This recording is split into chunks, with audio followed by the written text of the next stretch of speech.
28장 내용을 살펴보면요. 우리 사모님께서 계속 기도하신 것처럼 제사장의 옷에 대한 조목조목 어떻게 제사장의 옷을 만들으라고 하시는 그 지시사항이 28장에 나와 있어요. 우리가 앞장들에서 살펴본 바로는 이제 성막 성소와 지성소 그리고 성막들에 이어서 하나님께서 이제 그곳에서 봉사할 제사장들이 어떻게 입고 그 일을 해야 할지 그러한 지시사항이 28장의 내용입니다. 그래서 먼저 우리가 큰 그림을 잊지 않아야 하겠는데요. 지금 출애굽한 후에 하나님께서는 이제 하나님의 나라를 세우고 계시는 것이죠. 그래서 백성들이 지켜야 할 계명들 그 20장에서 우리 출애굽기 20장 10계명이 있는 유명한 장인 거 아시죠? 그 계명들을 말씀하셨어요. 하나님 나라의 통치를 받는 그래서 그게 나라에는 법이 있듯이 그렇게 하나님 나라의 법을 이렇게 20장에서 먼저 제시하시고 그 후에 25장부터 지금 쭉 성막 성소 함께 하시길 원해서 그 지으시는 그 모든 지시사항들이 조목조목 어떻게 지어라 이렇게 하는 것들이 나와 있는데 28장에는 제사장의 옷, 그곳에서 봉사할 제사장들이 입을 옷에 대한 말씀을 하고 계십니다. 나라에는 아까 말씀드렸듯이 법이 있듯이 이렇게 율법이 세워져야 되죠. 그래서 만약에 법이 있는데 그것을 어기게 되면 어떻게 되나요? 그것을 어기게 되면은 벌을 받게 됩니다. 여기서는 우리 이 시대에는 하나님의 통치를 받는 그러니까 하나님께서 통치자가 되시는 그러한 시기예요. 그래서 법을 어기게 되면 죄라고 명명하고 죄인이 생기는 것이죠. 그래서 우리 지금 현재에도 죄를 짓게 되면 판사가 판결을 해서 옥에 가든지 아니면 벌금을 내리든지 벌금을 이렇게 매기든지 이렇게 합니다. 그런데 이제 그 당시에 죄를 해결하는 방법은 그 죄를 씻기 위해 이렇게 마련해 놓으신 장치가 성소이고 또 그곳에서 판사처럼 그 일을 위해서 봉사해야 될 사람들이 제사장이고 그 제사장들이 이제 어떻게 옷을 입어야 되는지 그러한 말씀을 하고 계시는데요. 2절에 내 형 아론을 위하여 거룩한 옷을 지어 영화롭고 아름답게 할지니 이렇게 말씀하시면서 처음에 아론과 그 아들들을 4명의 아들들을 내게로 나오게 하라고 이렇게 하나님께서 말씀을 하시면서 제사장 직분을 주고 계십니다. 제사장 직분을 행하라고 하시는데 이것 또한 하나님께서 부르시는 현장인 것이죠. 하나님께서는 사람들을 부르고 계십니다. 우리가 알게 모르게 우리 모두에게 그러한 부르심이 있을 것입니다. 어떤 분들은 그것을 자세하게 언제 어디서 그러한 일이 있었는지 기억이 날 수도 있고 기억이 나지 않지만 정말 가랑비에 옷 젖듯이 이렇게 하나님 곁으로 가게 된 일이 있을 수도 있고 모두가 하나님의 일을 하라고 모두에게 그러한 부르심이 있습니다. 그러한 것은 성령님께서 일하시는 것이죠. 지금 이 자리에도 성령님께서 일하고 계신 것을 확신합니다. 아론의 옷을 지어 그를 거룩하게 하여 내게 제사장 직분을 행하게 하라. 이렇게 아론의 옷을 지어 그를 거룩하게 하여 이렇게 말씀하셨어요. 아론도 마찬가지로 흠이 있고 죄가 있는 사람이었습니다만 그를 거룩하게 하기 위해서 옷을 지어 입히라고 이렇게 말씀을 하십니다. 제사장 직분을 하기 위해서 거룩하게 만들기 위해 옷을 지으라고 말씀을 하십니다. 우리는 때때로 옷에 맞게 행동을 하는 경우가 있습니다. 그 연예인들이 시상식장에 가면은 막 이렇게 되게 높은 구두에 막 엄청나게 막 이런 화려한 옷을 입잖아요. 근데 그렇게 높은 구두를 신고 막 했는데 운동하시는 것처럼 이렇게 막 뛰어다니거나 그렇게 할 수 없고 또 이렇게 긴 드레스를 입었는데 방정맞게 행동할 수 없고 이렇게 옷에 맞게 행동을 하게 되는 것 같아요. 근데 우리는 옷을 때때로 커버하기 위해 자신의 단점을 커버하기 위해도 입습니다. 저희들이 항상 화면으로 만나고 이렇게 또 화면으로도 안 만날 수도 있고 그래서 그런데 저도 옷을 고를 때 이제 저 뱃살이 가려지는 옷을 찾기 위해서 이렇게 어떤 옷이 그걸 가릴 수 있나 이런 것을 고민할 때가 있는데 그렇게 커버하기 위해서 아니면은 이제 자신의 장점을 강조하기 위해서 그렇게 옷을 고르고 입습니다. 이 28장에서는 아론의 옷을 지어 그를 거룩하게 하여 여기서는 거룩하기 위해 그에 맞는 옷을 입으라고 옷을 지어 입히라고 이렇게 말씀하시는 것이죠. 앞서 말씀드린 것처럼 아론이 제사장의 역할을 하기는 하지만은 그것이 하나님께서 부르신 것이라 하지만은 앞서 말씀드린 것처럼 아론도 우리와 똑같은 사람인 것입니다. 다만 제사장으로 부름을 받고 제사장의 옷을 입고 이제 거룩하게 하나님께서 만드시는 것이죠. 거룩하게 하는 것은 하나님의 일입니다. 우리가 하나님께 나아갈 때 깨끗하게 된 후에 혹은 나의 나쁜 습관을 좀 제어한 후에 하나님께 가야겠다고 생각하는지 모르겠습니다. 하지만 제가 말씀드릴 수 있는 것은 우리 스스로는 거룩해질 수가 없습니다. 하나님께서는 우리의 모습을 있는 그대로 받아주십니다. 왜냐하면 우리의 모습이 어떤지 아시거든요. 내가 노력해서 깨끗하게 되는 것은 지난주에 말씀드린 그런 것과 비슷하지만 흡사 이렇게 돛 닦는 것 아니면 내가 공덕을 쌓아야만 하는 그런 것과도 같습니다. 하지만 구원은 전적인 하나님의 선물입니다. 거룩하게 만들어주시는 것은 하나님의 일이죠. 우리가 믿는 하나님은 어디 다른 곳의 신처럼 이만큼 너가 해야 하고 너가 이만큼 노력해야 하고 어느 정도 합격점이 되어야 이렇게 우리에게 구원을 주시는 그런 분이 아니십니다. 시편 57편 17절에 이렇게 말씀하세요. 하나님의 구하시는 제사는 상한 심령이라 하나님이여 상하고 통회하는 마음을 주께서 멸시치 아니하시리이다. 깨지고 상처나고 이런 죄된 모습을 그대로 하나님께 나아가시기 바랍니다. 그래서 우리 매일의 고백이 그렇기 때문에 나는 이러한 모습이기 때문에 나는 예수님이 필요합니다 하고 고백하는 일이 우리의 고백이 되었으면 좋겠습니다. 하나님 앞에서 체면이라는 것은 없습니다.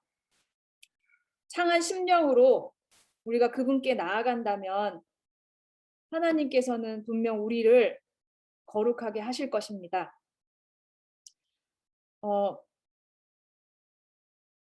이제껏 앞에 성막과 성막들 그리고 막 기물들에서 예수님을 상징한다고 우리가 이렇게 이야기를 했었습니다. 근데 이 제사장의 옷이야말로 예수님을 예표하는 것입니다. 제사장 자체가 예수님이시니까요. 히브리서 4장 12절 말씀에 나와 있거든요. 그러므로 우리에게 큰 대제사장이 있으니 승천하신 자 곧 하나님 아들 예수시라. 이 옷 이제 에봇을 만들으라고 하거든요. 이 에봇은 제 커서가 잘 보이나 모르겠습니다. 이 에봇은 요게 앞치마 여기선 잘 표현이 안 됐는데요. 여기 이 그림을 보시면 에봇은 앞치마 같은 그러한 것입니다. 그래서 그리고 에봇 띠는 그것을 이렇게 매는 허리띠 같은 그래서 같은 재질로 만들으라고 같이 이렇게 금실, 청색실, 자색실, 홍색실 이렇게 흰색실로 이렇게 만들으라고 하나님께서 말씀을 하셨습니다. 그래서 이 옷 색깔부터가 예수님을 반영하는 것입니다. 이들 재료 중에 금실을 제외하고는 모두 성막 휘장의 재료와 동일합니다. 이들 재료의 각 색깔은 성경에서 상징적 의미를 지니는데요. 금색은 영광과 존귀를 뜻하고, 청색은 자비와 사랑을, 또 자색은 권위와 위엄을, 홍색은 홍색은 희생과 속죄, 그리고 배실, 즉 흰색은 순결과 순수를 상징합니다. 그런데 이런 모든 색깔들이 모두 다 예수 그리스도의 인격과 사역을 반영하고 있는 것이죠. 각종 실로 정교하게 만들으라고 하신 것은 우리 예수님의 영광과 아름다움을 상징한다고 할 수 있습니다.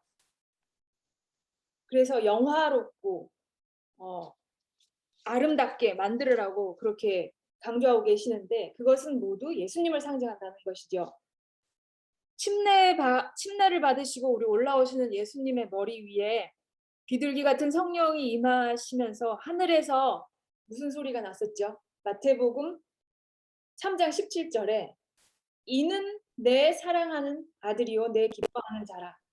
또 변화산에서 마지막으로 예수님께서 십자가에 돌아가시기 전에 제자들을 위로하기 위해서 내가 지금 십자가로 생명을 달리하지만 종래에는 이것이 엄청나게 큰, 왜냐하면 부활하실 것이고 엄청나게 큰 영광이고 모두에게 좋은 일이라고 하는 것을 제자들에게 말씀하시기 위해서 변화산에 갔던 그런 일이 있으셨죠. 그때 제자들을 안심시키기 위해서 예수님께서 엘리야와 모세와 그 만나시는 그 장면, 마태복음 17장 5절 말씀에 거기에도 이는 내 사랑하는 아들이요 내 기뻐하는 자니 너희는 저의 말을 들으라. 이렇게 예수님을 향하여서 하늘에서, 그리고 또 이방인들과 만나실 때, 그 성소의 뜰에서 만나실 때도 마지막으로 또 한 번 그 예수님 하늘에서 음성이 들렸죠. 내 사랑하는 아들이고, 이렇게 영화롭게 하시기 위해서. 그때 정말 그 변화산에서 엘리야도 있고 모세도 있고 예수님도 있고 이렇게 베드로가 정말 좋았던 것 같아요. 그래서 초막 셋을 짓고 초막 셋을 지어서 각각 이렇게 한 초막에 엘리야, 모세, 예수님 모시고 살자고 이렇게 베드로가 그렇게 얘기를 하는 거 보면은 얼마나 영화롭고 아름다운지 그 장면이 우리가 생각할 수 있죠. 하나님의 아들, 계속 내 사랑하는 아들이라고 하늘에서 음성이 들리잖아요. 하나님의 아들이시고 천사들도 경배하는 우리 예수님을 이 상징하는 제사장 역할에 맞게끔 아론을 거룩한 옷을 지어 영화롭고 아름답게 아론을 그렇게 하라는 지시는 전혀 어색하지 않은 것입니다. 예수님을 예표하는 제사장은 왕 같은 권위가 있어야 합니다. 그래서 더더욱 제사장의 옷은 영화롭고 아름다웠어야 했을 것입니다. 마치 우리 예수님께서 마지막에 돌아가시기 전에 그 빌라도 앞에서 신문을, 그전에도 다른 안나스와 가야바 앞에서도 받으셨지만 신문을 받을 때 홀로 고귀한 모습을 유지하신 것처럼 말입니다. 그때 모두 세상의 임금이 되기를 원할 때 이미 우리 예수님은 하늘의 임금의 모습으로 영화롭고 아름답게 서 계셨습니다. 신문 받으실 때 옷은 반 벗겨지고 이마와 관자놀이에서부터 피가 흐르고 또 사람들이 침 뱉고 그래서 그 채취가 있었을 것입니다. 하지만 시대소망의 와인 여사는 그 어느 때보다도 아름다운 하늘의 왕의 자태이며 모습임을 계시로 보고 기록을 해놓았습니다. 시대소망 77장 말씀에 그분의 얼굴은 피로 물들어 있었고 피로와 고통의 흔적이 역력했으나 지금보다 더욱 아름답게 보인 적은 결코 없었다. 빌라도의 법정에서 그 시대의 소망에 있는 말씀입니다. 제사장들은 이런 예복을 입고 오실 예수님의 역할과 사명이 생각나게끔 봉사해야 했던 것입니다. 그래서 하나님께서 모두 의미를 담아 이 제사장의 옷을 만들으라고 하셨죠. 그래서 이렇게 화려하게, 그리고 이런 흉패와 관과 모든 이따가 다 이게 말씀드릴 텐데요. 이 패와 모든 것에 의미가 있었지만 시대가 흐르면서 예수님 당시에도 제사장들은 이 옷을 입고 있었을 것입니다. 예수님 때에도 예수님도 마찬가지로 이렇게 그 통으로 짠 속옷을 찢지 말고 제비 뽑자고 했잖아요. 그때에 함께 입었던 그때까지도 이어져서 함께 그 제사장 옷은 이렇게 입어야 한다고 해서 그렇게 만들어서 입었을 것입니다. 그리고 그 모든 것은 예수님을 상징하는 그러한 것이었습니다. 그래서 예수님께서 어떻게 모든 색깔 속에서 고난 받으시고 어떻게 어떠한 고귀한 삶을 사시고 또 어떠한 죽음을 죽으시고 하지만 다시 살아나신 그 모든 사명을 생각나게끔 우리 제사장들은 그 예복을 입고 봉사해야 했던 것이죠. 여기에서 제가 말씀드린 거룩한 옷을 지어 아론이 내게 제사장 직분을 행하게 하라 이렇게 말씀하셨고, 그리고 한 보석, 이름을 새긴 보석을 연결해서 어깨에 매라고 하셨습니다. 그래서 양쪽 어깨에 두 보석에, 한 보석에 6 이름, 태어난 순서대로, 또 한 보석에는 다른 또 이렇게 이름, 그들의 나이대로 6 이름을 한 보석에 이렇게, 나머지 6 이름은 다른 보석에 새기고 그것을 어깨에 매라고 말씀을 하셨습니다. 그리고 그렇게 새긴 것은 금태, 요새 이렇게 저희는 저도 반지가 없고 반지에 보면은 보석이 있고 그것을 다이아몬드나 뭐가 있고 그것을 이렇게 감싸는 그 바깥에 태가 있잖아요. 그것을 이렇게 금태에 물려서 양쪽 어깨에 매라고 이렇게 하셨습니다. 그래서 도장을 새기는 것처럼 새겨서 양쪽 어깨에 매라고 말씀하셨습니다. 저는 이 새기는 것을 생각할 때 이사야서 49장 15절로 16절 말씀이 떠올랐는데요. 여인이 어찌 그 젖먹는 자식을 잊겠으며 자기 태에서 난 아들을 긍휼히 여기지 않겠느냐.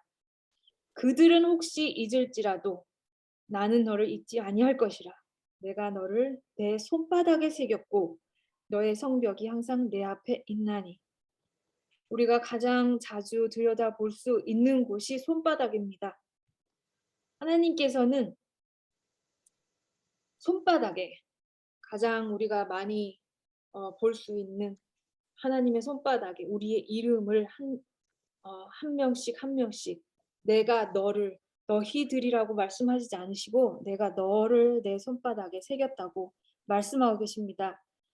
세상이 악해서 정말 혹시 이렇게 정말 어머니의 사랑을 우리가 하나님의 사랑에 비유하기도 하는데 이제는 세상이 악해서 인륜을 저버리고 정말 엄마가 자식을 잊을 수도 있을 것입니다. 그리고 버리는 경우도 있고, 그리고 이 당시에 성경 이 말씀 기록했던 이교 시대에는 이방 신에게 아이들을 바치는, 그러면서 제물로 바치면서 저버리는 그러한 어머니가 있을 수도 있습니다. 하지만 하나님의 사랑은 그것보다도, 그러한 어머니의 사랑보다도 더 강하다는 것, 훨씬 강하기 때문에 결코 우리를 잊지 않으신다고 말씀하고 계시는 것입니다. 또 어깨에 메었다는 것에서 저는 이사야 9장 6절의 말씀이 떠올랐는데요. 그 이사야 9장 6절 말씀 우리가 많이 외우고 계시죠. 예수님에 대해 예언하시면서 한 아기가 우리에게 낳고 한 아들을 우리에게 주신 바 되었는데 그 어깨에는 정사를 메었고 이렇게 말씀하고 계시죠. 기묘자라 묘사라. 정사는 정치를 말하는 것이죠. 통치자가 하는 일 말하는 겁니다. 하늘 성소에 계신 우리의 대제사장 그리스도는 어깨에 은혜의 왕국의 정사를 짊어짐으로 우리의 구원에 대한 책임을 떠맡으신 것입니다. 또 살펴볼 판결 흉패에도 있지만은 그 네모 반듯한 이렇게 어깨에 매라고 말씀하셨고 이 한 뼘 한 뼘 정사각형의 이런 흉패를 만들어서 거기에 세 줄, 네 줄, 12 이스라엘 자녀들의 이름을 되잖아 이거. 어. 와이프 다이아리는 전화가 없어. 내가 말씀하셨습니다. 12자녀의 이름을 새긴 것은 예수님께서 단순히 다스리시기만 하는 것이 아니라 우리처럼 정말 이 땅에 오셔서 몸소 우리의 모든 겪는 환난을 겪으시고 그분의 가슴에 우리를 품으신다는 의미가 있습니다. 이렇게 여러모로 제사장의 의복은 예수님을 나타내는 것입니다. 이 판결 흉패는 12개 보석으로 제가 말씀드린 것처럼 그렇게 모두 12 이스라엘 자녀의 이름이 있고 두 겹으로 되어 있습니다. 두 겹으로 이렇게 보이시죠? 그래서 보석을 지탱할 수 있게 하고 그리고 여기는 주머니처럼 되어 있어서 두 겹으로 되어서 그 안에 우림과 둠밈을 넣었다고 말씀하셨습니다. 우림과 둠밈은 뭐냐면은 어떤 학자들은 돌처럼 생겼다고도 하고 하기도 하는 그런 것을 그 안에 넣었는데 부조와 선지자의 그런 말씀이 있습니다. 여호와 앞에 이렇게 결정을 구하는 문제가 제출되었을 때 그 우림과 둠밈을 넣고 제사장이 그것을 이제 듣겠죠. 문제를. 빛이 오른쪽에 있는 보석을 둘러싸면 그것은 하나님께서 동의 혹은 승인하신다는 표이고 또 구름이 왼쪽 보석을 둘러싸면 그것은 거부 또는 불찬성의 증거였다고 말하고 있습니다. 그래서 이렇게 오른쪽은 좋은 거고 왼쪽은 반대나 거부 그런 것을 이제 말씀하시는 것이었죠. 성경에서 오른쪽은 항상 좋은 거라는 뜻입니다. 그래서 스가랴에게 그 하나님께서 스가랴가 메시아를 기다리고 있으면서 기도를 했죠. 그리고 자신의 차례가 돼가지고 성전에서 봉사할 때 하나님의 천사가 스가랴에게 나타났을 때 오른쪽에 나타났었습니다. 근데 스가랴가 제사장이었기 때문에 이게 오른쪽은 좋은 거라는 걸 분명히 알고 있었는데 의심하는 말을 했죠. 그리고 이제 그것을 믿지를 않았기 때문에 요한이 태어날 때까지 말을 못했는데 그것처럼 오른쪽에 나타나는 것은 좋은 일, 하나님께서 동의하신다, 승인하신다 이런 뜻입니다. 그래서 이것은 이렇게 했던 판결하고 이렇게 했던 것은 정말 기계적인 이렇게 방법인데요. 왜냐하면 빛이 이렇게 둘렀다는 것은 좀 기계적인 방법으로 하나님의 뜻을 분별하는 것이잖아요. 근데 선지자들이 예언 활동이 활발해지고 이렇게 한 후에는 선지자들을 통해서 말씀을 하시니까요. 이러한 방법은 사용하지 않았습니다. 그리고 이제 오늘날과 같은 이제 지금을 은혜의 시기라고 하는데 이러한 시대에는 이 같은 방식은 이제 선지자도 뭐 이렇게 특별히 선지자가 옳은 기별을 우리에게 직접 말하는 것도 아니고요. 지금의 오늘날에는 이러한 방식은 더 이상 필요하지 않게 되었습니다. 오늘날 하나님께서는 그의 백성들, 저희들에게 기록된 성경 말씀과 성령의 조명을 통하여 직접 인도해 주십니다. 또 그래서 이렇게 그 앞에 흉패에는 금사슬로 이것을 그 어깨 양쪽 보석에 있는 그 어깨 금테 물린 보석 이름 새긴 그 보석에 연결하게끔 하셨고요. 그리고 옷 가장자리를 돌아가면서 한 금방울,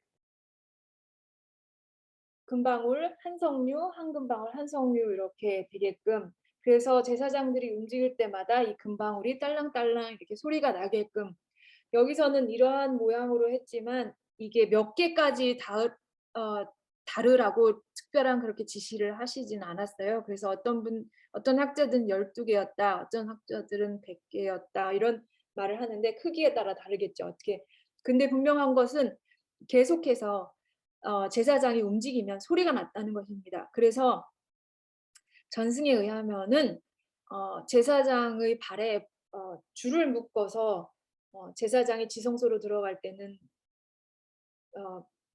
제사장의 발에 줄을 묶어서 들어갔다고 해요. 그래서 혹시 그 소리가 들리지 않으면 하나님께서 제사장이 깨끗이 못한 것이므로 제사장을 그 자리에서 죽이기 때문에 시체를 끌어내기 위해서 그 줄을 잡아당기기 위해서 이렇게 맸다고 하는데, 어쨌든지 분명한 것은 이것은 하나님께서는 계속해서, 그래서 이게 소리가 나게끔 이렇게 만들어 놓으셨습니다.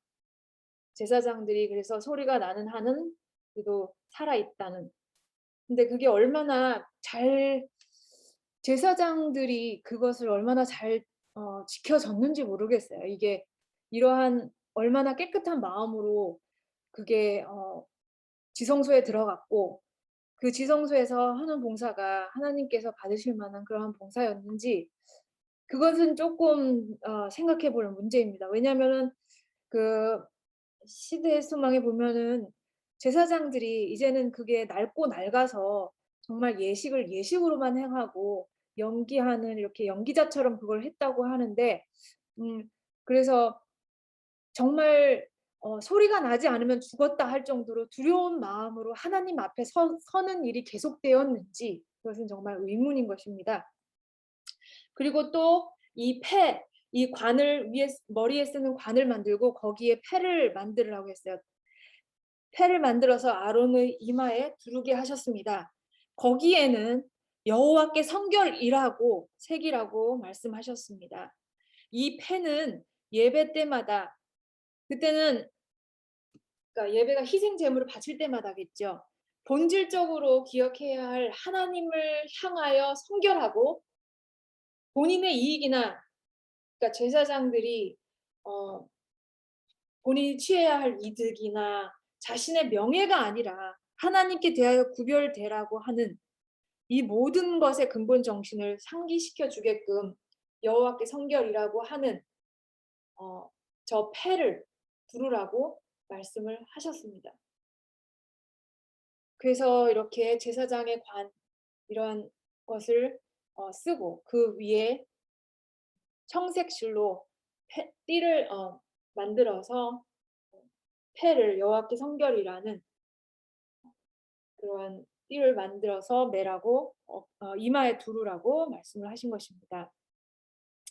금방울도 그렇지만 이러한 정신이 시대를 통해서 내려오면서 변질되어졌다는 것을 우리는 역사를 통해 보고 있습니다. 예수님이 오셨을 당시에 이스라엘 백성들의 반응과 이스라엘의 최후 멸망, 그러니까 변질되지 않았다면 항상 속죄하고, 희생 제물을 죄를 지을 때마다 속죄하고, 또 제사장들이 지성소에 들어가서 그것을 1년에 한 번씩 다 깨끗하게 하고, 그러한 일이 있었다면 그리고 그것을 통해서 예수님을 진정 보았다면은 예수님이 정말로 오셨을 때 이스라엘 백성들의 반응은 그렇지 않았을 것인데, 저희가 잘 아는 것처럼 이스라엘 백성들은 이러한 하나님께서 제정하신 그 예수님을 예표하라는 모든 자신들의 사명에서 변질되었습니다. 그리고 그 백성들이, 변질된 백성들이 어떻게 되었는지 우리는 그 모든 것을 예언의 신의 말씀들을 통해서 또 성경 말씀들을 통해서 그들이 거절했을 때 어떠한 일을 당했는지 잘 알고 있습니다. 이제 우리에게 남은 백성이라는 말을 쓰고 있습니다. 요한복음 17장 17절 말씀. 저희를 진리로 거룩하게 하옵소서. 아버지의 말씀은 진리니이다. 이러한 말씀이 있는데요.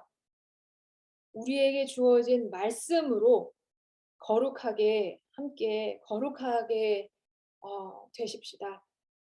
제가 말씀을 준비하면서 바쁘다는 핑계로 여러 가지 시험들이 오고 정말 내가 그리고 사단은 계속해서 너 너가 이렇게 귀한 시간을 쓸만하지는 않는데 하는 속삭임이 계속해서 있어요. 근데 제가 그러한 생각들을 뿌리치고 싶어서 기도할 때 그리고 이 말씀들을 준비할 때 하나님께서 어 요한복음 17장 17절 말씀 "저희를 진리로 거룩하게 하옵소서. 아버지의 말씀은 진리니이다."라는 말씀을 해 주시더라고요. 그래서 내 모습이 어떤 게 다가 아니고 아버지의 말씀은 진리이니까 사단의 시험이 더 강력할수록 더 아버지의 말씀을 붙잡아서 우리는 말씀으로 거룩하게 될 수밖에 없다는 생각을 하게 되었습니다. 이 시대에 우리는 더욱 성령님을 구하고 진리이신 아버지의 말씀으로 거룩하여지는 수밖에 없겠습니다. 우리의 사명, 그것은 땅끝까지 복음을 전하는 사명, 그것이 저희의 사명 아니겠습니까?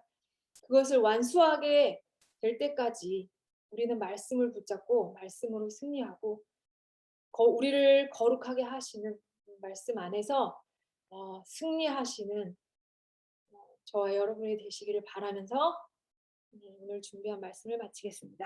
감사합니다.